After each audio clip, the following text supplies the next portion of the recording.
जलंधर की उत्पत्ति का क्या कारण है। तो जब इंद्र समस्त देवता तथा अप्सराओं सहित कैलाश पर्वत पर भगवान शंकर के दर्शन के लिए पहुंचा, तो बाहर जैसे गेट कीपर होते हैं ना, एक भयंकर आकृति वाले मनुष्य को देखा और उससे पूछा तू कौन, और भगवान शंकर जो हैं वो कहाँ पर है। लेकिन उसने कोई उत्तर न दिया। ये तो हम और आप भी समझते हैं, किसी व्यक्ति से कोई बात बार बार पूछो ना और अगर उत्तर नहीं दे तो क्या होता है, क्रोध आता है। तो उस समय इंद्र को बहुत क्रोध आया और जो अपना वज्र था ना उसके कंठ पर मारा, तो भयंकर आकृति वाले पुरुष का जो कंठ था वो नीला पड़ा, लेकिन साथ साथ इंद्र का जो अपना वज्र था ना वो भी भस्मीभूत हो गया।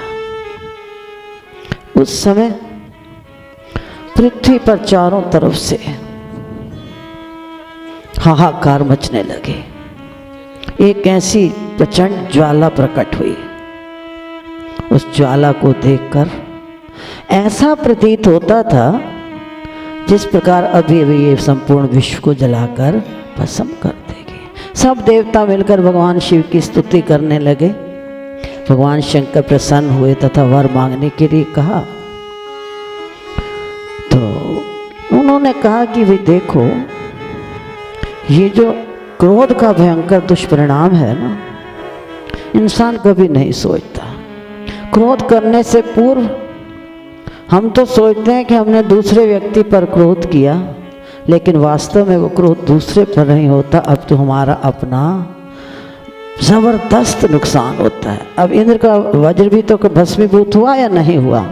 इस प्रकार भगवान शंकर ने वर देने के लिए कहा, तो एक तेज निकला जिस तेज से सब भयभीत हो गए।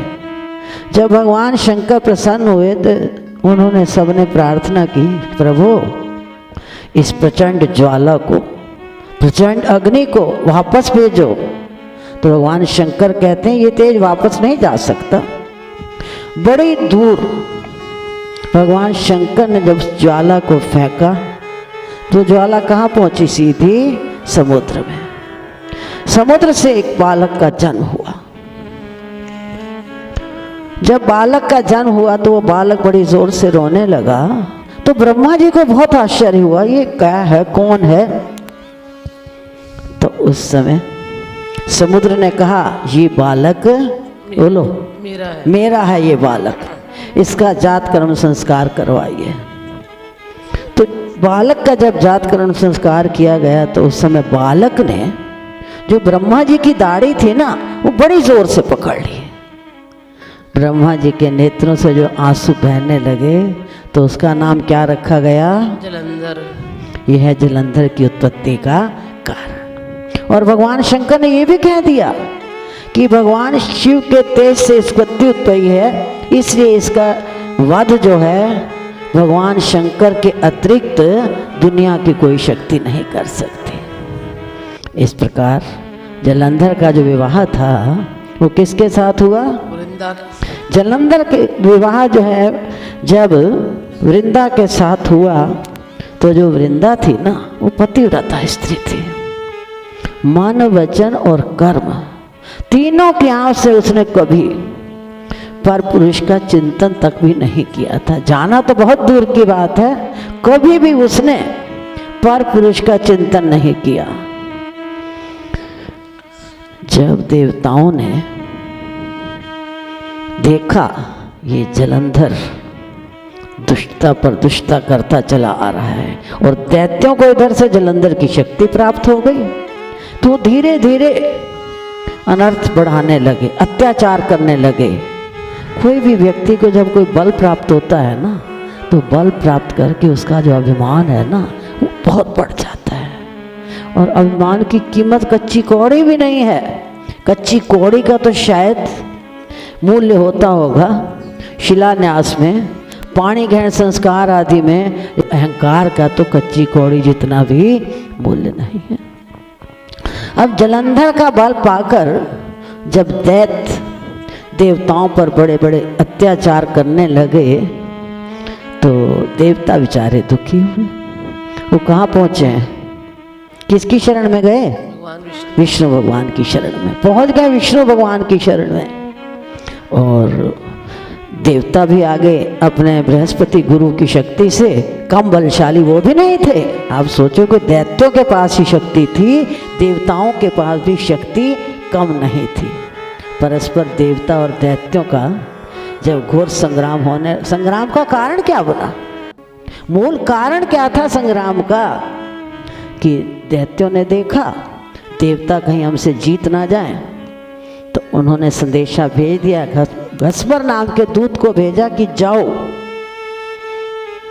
देवताओं के गुरु बृहस्पति से जाकर कह दो कि जो समुद्र मंथन के द्वारा इतने रत्न तुमने प्राप्त किए हैं, उन रत्नों पर तुम्हारा कोई अधिकार नहीं। लड़ाई का कारण तो यहीं से शुरू हुआ है ना, श्री गणेश तो यहीं से हुआ ना। हम तो कहते हैं जो हमने किसी को कह दिया हमारा अधिकार है, हम जो कह रहे हैं वही सत्य है, लेकिन बोलने से पहले तोलना जो है आवश्यक है। हम बोलने के बाद तोलते हैं, और संत कहते हैं कि जब बोलते हो ना उससे पहले विचार किया करो कि हम क्या बोल रहे हैं, इसका भयंकर दुष्परिणाम हमें भोगना पड़ेगा। जब बोलते हैं अंधाधुंध मिथ्याभिमान में फंसकर बोलते हैं, लेकिन जब उसका परिणाम भोगते हैं ना, फिर उस समय हमें दुनिया में कोई भी ताकत बचा नहीं सकती, क्योंकि कर्म का एक अकाट्य सिद्धांत है, अपना किया बीज बोते हैं स्वतंत्र होकर, लेकिन जब फल भोगना पड़ता है ना तो उस समय पराधीन होते हैं। जो व्यक्ति कर्म करने में हमारा सहयोग देते हैं, प्रेरणा देते हैं, लेकिन भोगते समय सब के सब अपने हाथ खड़े कर देंगे और क्या कहेंगे, तूने किया तू ही भुगत। तो जब घोर संग्राम होने लगा, सब विष्णु भगवान की शरण में पहुंच गए देवता। अब विष्णु भगवान तो समझ गए कि ये अमरता को प्राप्त होता जा रहा है, इसका कारण क्या है, इसकी खोज करनी चाहिए कि जलंधर क्यों नहीं मरता। जबकि देवता भी गुरु बृहस्पति जी की शक्ति से कम शक्तिशाली नहीं है, अर्थात बहुत ताकत, फिर भी ये नहीं मर रहा।